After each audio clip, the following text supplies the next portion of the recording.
Hello and welcome to the Stockout. Hope everyone's doing well. This is your show at FreightWaves for all things related to CPG and retail industries and their supply chains. And Grace, we have a new segment today that we're going to introduce later in the show. This was Yes, your I idea. think How did you come up with it? um, honestly, I'd spent the day kinda, like, walking to give a little bit of a sneak peek, walking through the grocery store and just starting to see some really insane items, we could say, and then one popped up on my Instagram feed, so we'll get to it later, but let's just say it's a new segment I think even our audience members can participate in as well, so I'm excited for it.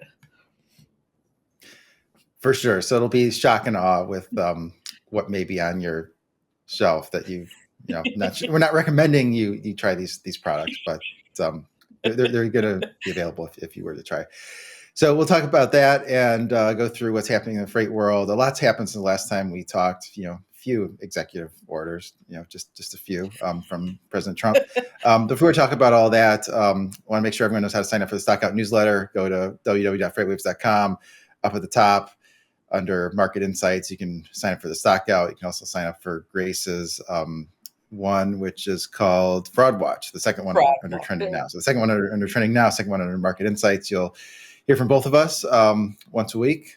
So I encourage everyone to do that. And I want to get into the top story today, which has to do with the Trump executive orders, laundry list. Still a lot to just unpack with all those things. Sort of went from, sort of kind of range from things that are very serious, like ending birthright citizenship, which is going to be challenged in the courts, to things that are just kind of ridiculous, like the Gulf of America, which I actually saw Dooner did a post just referring it to it, as a matter of fact, as Gulf of America. So he seems to be on board with that.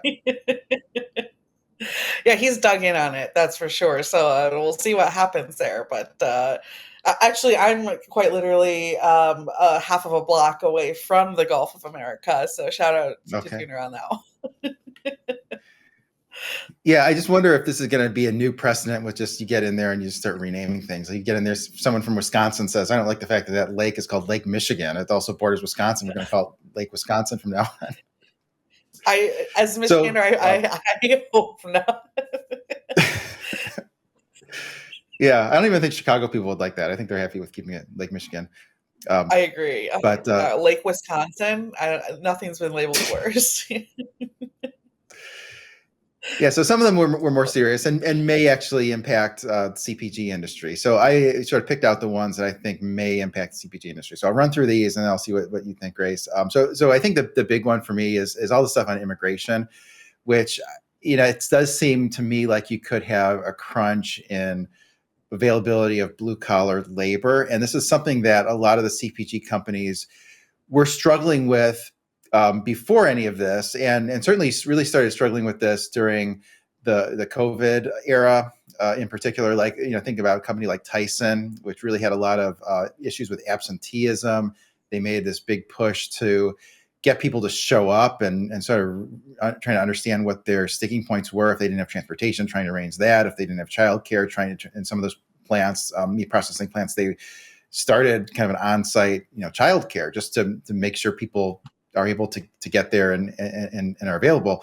So I think the immigration thing, not saying that Tyson in particular hires illegal immigrants, but I just think overall, the sort of the blue collar workforce, you could have a crunch there. Is already sort of leading to that direction anyway. Prices. Trump broadly directed all executive agencies to tailor policies to reduce consumer prices.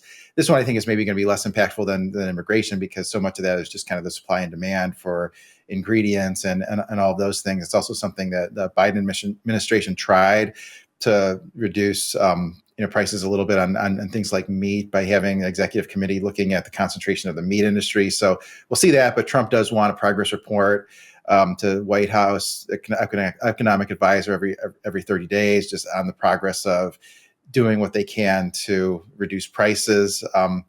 Another thing here is certainly the tariffs, which may, for all the discussion of the tariffs on China, that wasn't one of the things that was included in the executive order. My understanding is there's still a plan for a 25% tariff on Mexico and Canada imports starting February 1st, which is just in a couple of few days here. So we'll see if that could impact CPG industry. I mean, I do think a lot of some of the ingredients, come from sort of the agriculture industry in Canada. Agriculture is a big net export of Canada.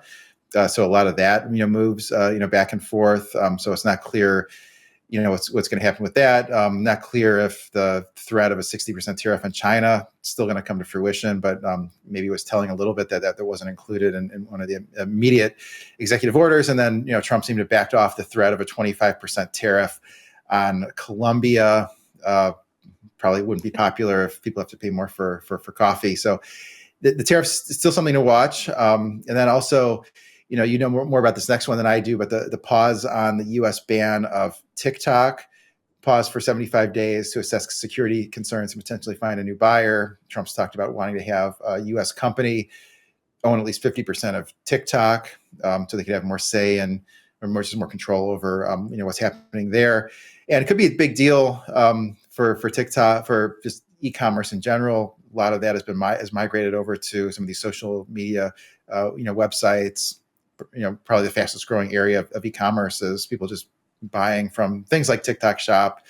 And then there's a move to bar U.S. government officials from pushing, social media to combat misinformation and disinformation, citing free speech. And, that could be impactful too to some of these CPG. You get a big influencer who says there's nothing wrong with eating, Twinkies all the time. Maybe some people believe that, or maybe there's something that sounds more credible than that, but it's something that could impact CPG, because a lot of the trends from retail and CPG these days seem to start with the media influencers, even more so than sort of the more traditional outlets. So I wanted to see what you thought about any of those, or if there were any that I missed that would be impactful to CPG or retail, or maybe which one do you think is going to be the most impactful?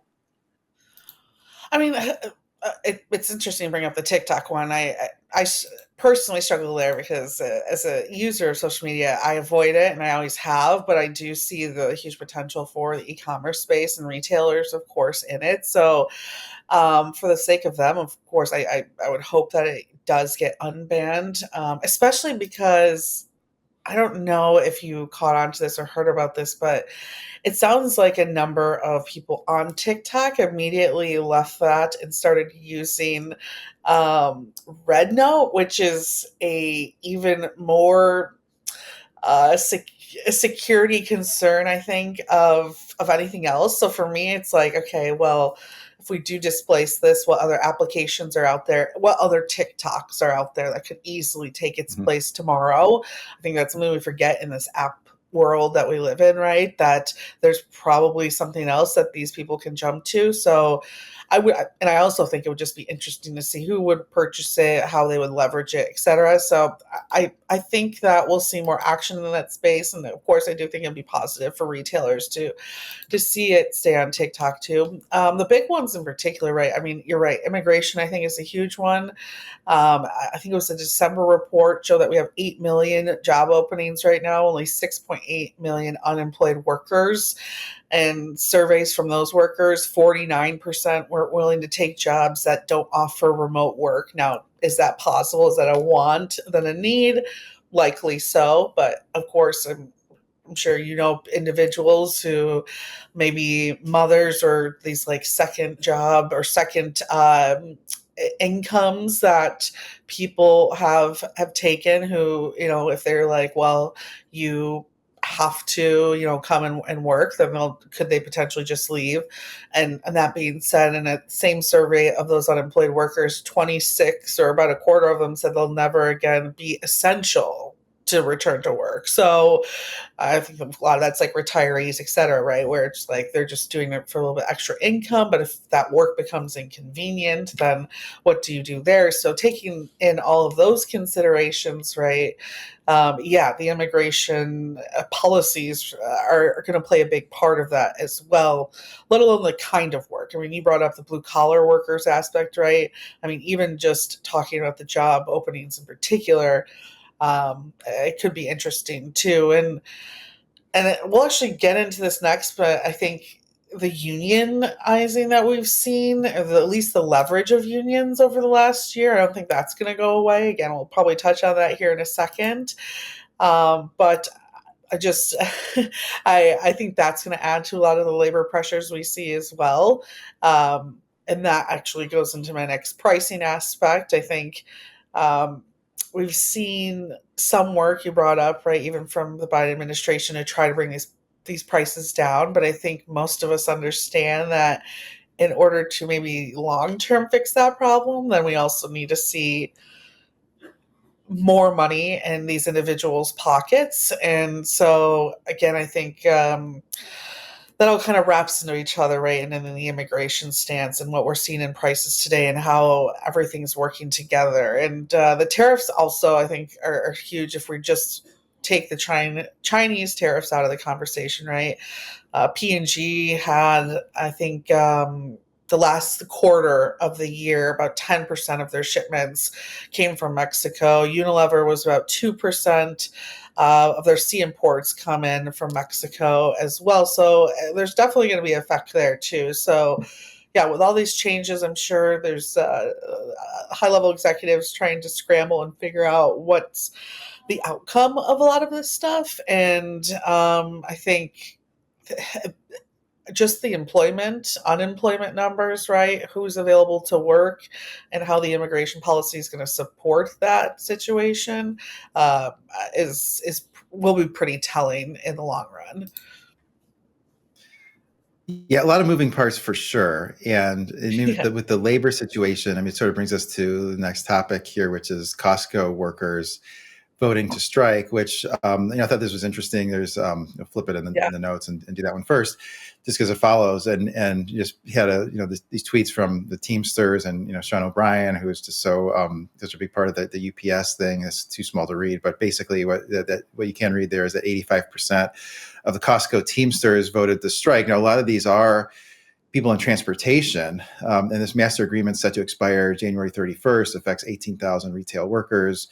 I think we are planning to have something up on the FreightWaves site on the editorial side, because this is being led by truck drivers, and then hundreds of Costco Teamsters in California, Washington, and New York held practice pickets last week. I don't know what you need to practice exactly, but it just kind of shows that there's a lot of labor strife out there still, even at a company where if people were to rank the employers that they actually enjoy working for in the retail industry, I mean, Costco would be right at the top of the list. I mean, they, have a reputation for paying more than the peer group. They also have a reputation for allowing workers to advance in their careers or work their way up to managing a store. There's an avenue for that, and so a lot of people at Costco start out there and stay for a number of decades. So this isn't a company that's there's really should seem like there'd be less strife than would be typical. Now, maybe that doesn't apply to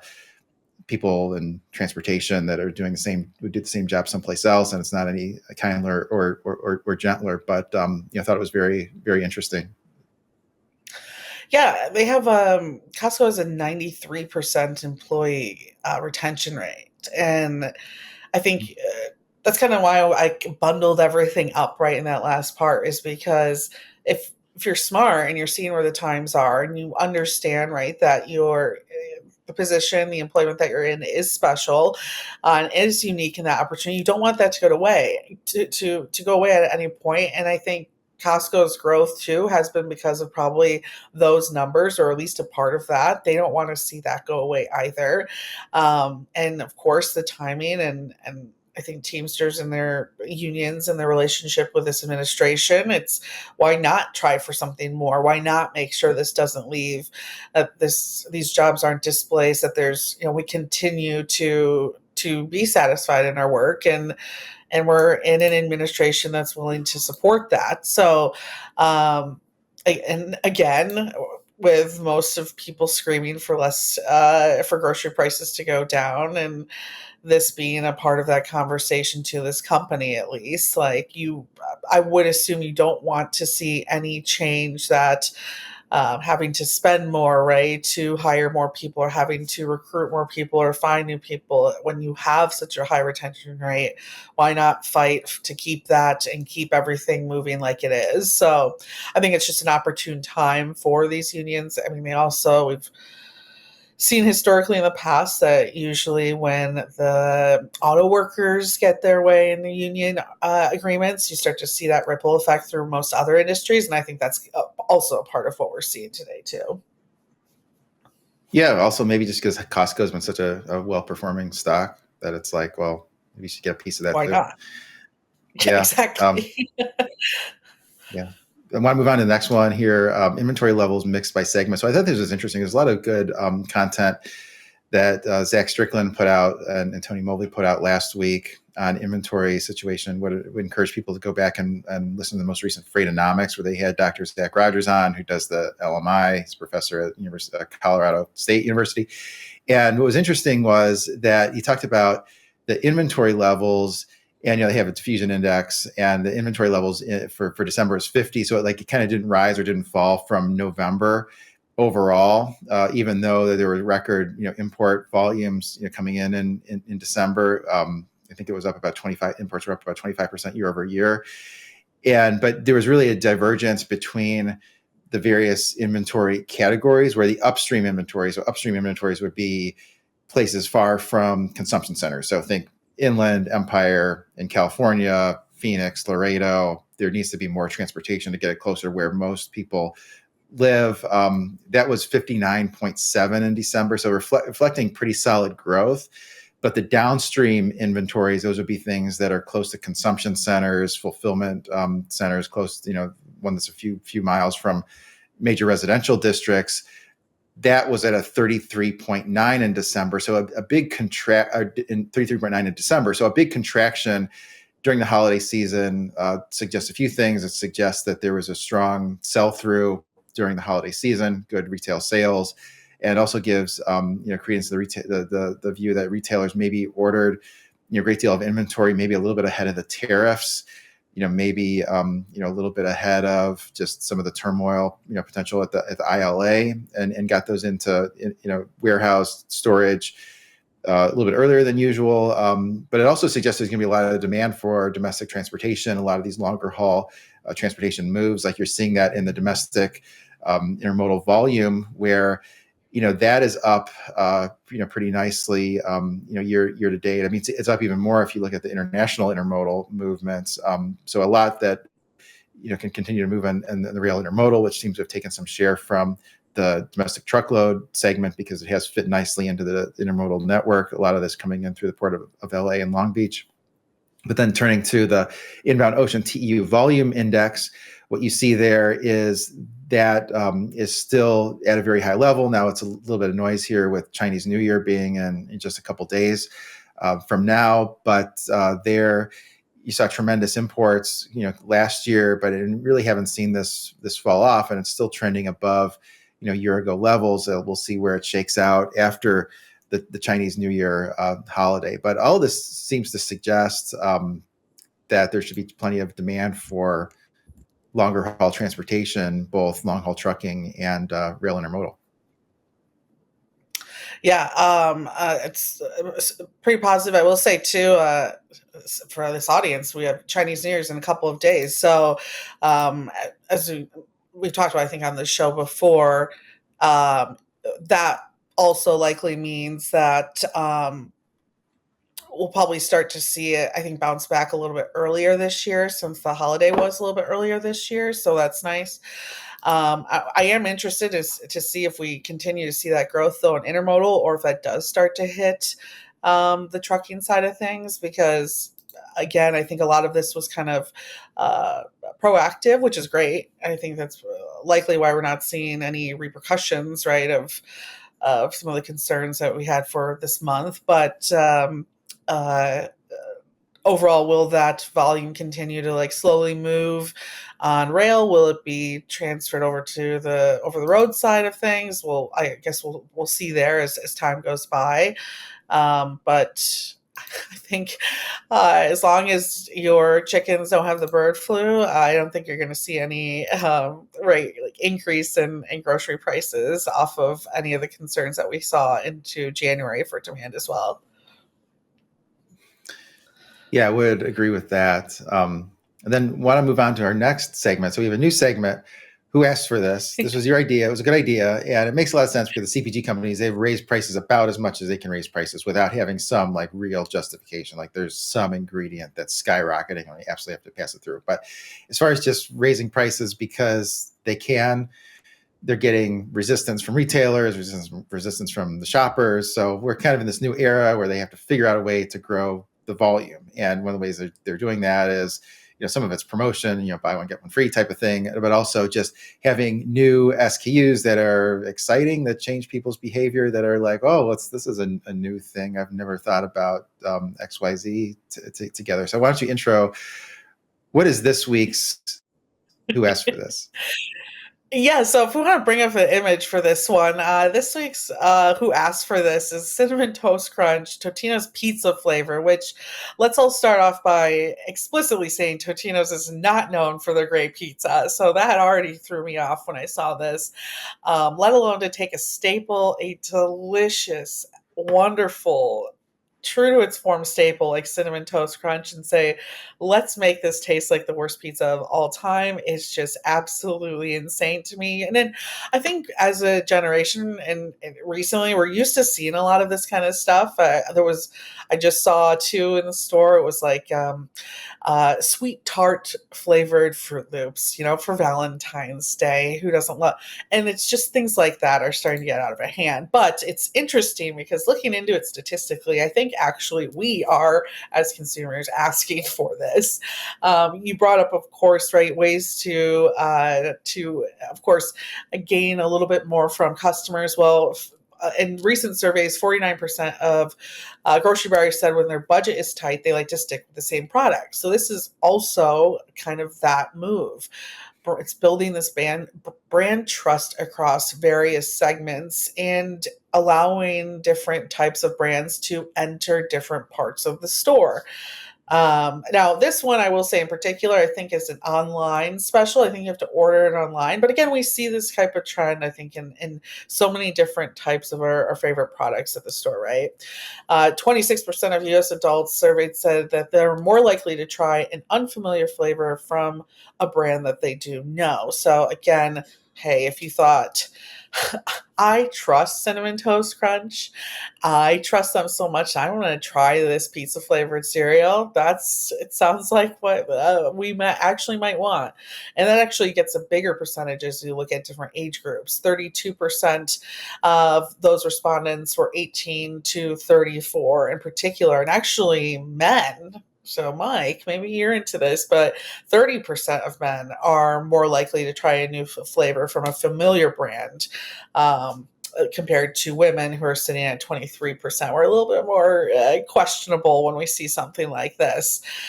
And vast majority of shoppers, if they want to try a new snack, right, like you're in this position where you're just like, my budget isn't there. I can't buy new snacks, but I want to try something new. I want something new in my pantry. This is kind of the easy way to do that. But I've done this numerous times with coffee creamer, right? Cinnamon Toast Crunch coffee creamer. I've tried that before. There's a bunch of Girl Scout cookies does a creamer thing, right? And it allows me to kind of try something new, not have to spend more money to try something new, and with likely a brand of creamer that I trust at the same time. So yes, we're going to have a bunch of these like weird combos or situations coming up on the show that I think retailers and CPG companies are using to acquire new customers and maybe gain some continued or more support from its customers as well. And yeah, this is our very first Who Asked for This, and I will attempt to maybe buy it, but again, Totino's is known for the worst pizza of all time. I would almost prefer this to be a DiGiorno conversation, if anything. But for all the Cinnamon Toast Crunch fans, you've got a new flavor to try. Yeah, it would be better just to say it was pizza flavored cinnamon toast crunch and not say Totino's. Like Totino's is known for having like the cheese that doesn't melt. It doesn't matter that you're oven on 500 degrees; it doesn't melt, and so it's not real cheese. Yeah, If it was cheese, exactly. it would melt. So yeah, I would stay away from that one. But I think we're in a new era where just the SKUs can't be cut anymore. Like that was a trend that we've definitely seen in CPG is they reduce the number of SKUs, simplify the supply chain. Now it seems like we're going back the other way. Yeah, of course. And that's going to wrap today's show. So, yeah, like Mike said, we had a busy week. A lot of things were signed, and we'll see and we'll get to watch them on the show as time goes on. Of course, make sure you go and check out the Stockout. You can listen to past episodes anywhere you listen to podcasts. Check out our YouTube page. Make sure you join our community so you get Mike's newsletter every week as well. Until then, have a wonderful week.